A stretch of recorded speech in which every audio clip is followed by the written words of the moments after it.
Topoklasy topoko vavy falitafaraka aminao ndray mity takariva ity manatitra ny arabo mba pirarintsoengo manasanao anaraka ny fampalalambavao hatramin'ny farany hoentina amintsika mity takariva ity ny andindin'ilay fahatapahanjiry teny Mahamasina ny Anosy ary ihany koa ny manodidina azy izay niteraka zavatra maro tokoa tamin'ny andron'ny omaly ny sehatra ny fampiavanam-pirenena isan'ny itondrana amintsika ihany koa ny vaovao mahakasika izay eo ihany koa ny mahakasika ny sehatra ara-toekarena ny sehatra politika aloha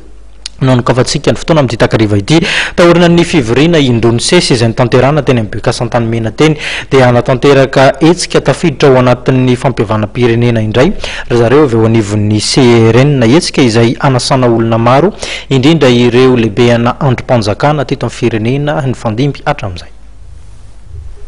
Dimy amby roapolo jolay eo avy izao dia anatanteraka hetsika lehibe tafiditra amin'ny fampiavanam-pirenena ny CRN izay noforonin'ny profesora Zavelbert. Olona hatrany amin'ny dimanjato isa no asaina ao anatin'ity fivoriana goavan'ity araka nambaran'ny sekretera jeneralin'ny CRN Andriamatoa Taberarandriamanatsoa.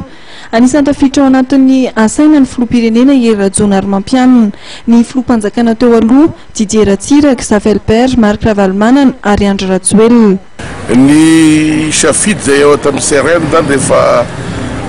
nicontacten'ny olo maromaro izay tian'ny réconciliation nationale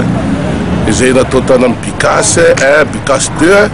dia lerana amin'izay angamba zao esonan'ny olo maromaro zany hoe eo amin'ny 400-500 personnes zany invitére amin'ny Caritaone io zay voalohany amin'io moa zany ho anay zany satria vita dia fekevy zay tovizaka amin'ny maro rehetra dia amin'io zany voasoratra daholo dia manifeste de la réconciliation nationale ampiseho an'io zay dia avy amin'izay zany fandinika amin'izay ahoana nanaovasika ty réconciliation nationale ananganana le CNR ka le olona asainy amin'io moa zany dia voalaza fa eo daholo ny ancien président de la république zay nitondra teo napia ny président transition Andry Rajoelina, ny ancien premier ministre teto Madagascar daholo, ny chef de parti politique rehetra, ny parlement, ny gouvernement, ny chef de gouvernement ary ny FFKM.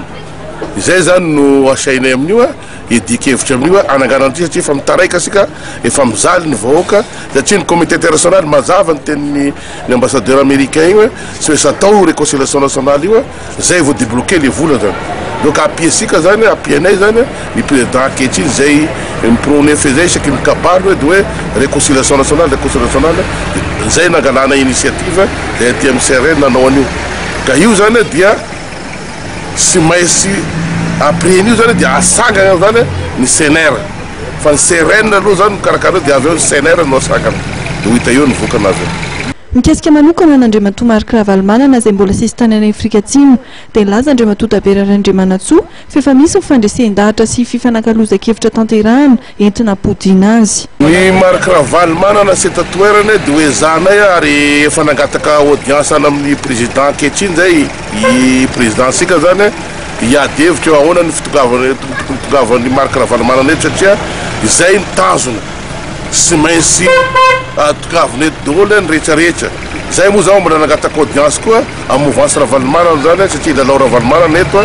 dia iadevitra an'io koa zany amin'ny herinandro ty ahoana no natongavany Marc Ravalomanana eto fa tsy maintsy atao zany raha ohatra ka tena tapa-kevitra fitondram-panjakana fa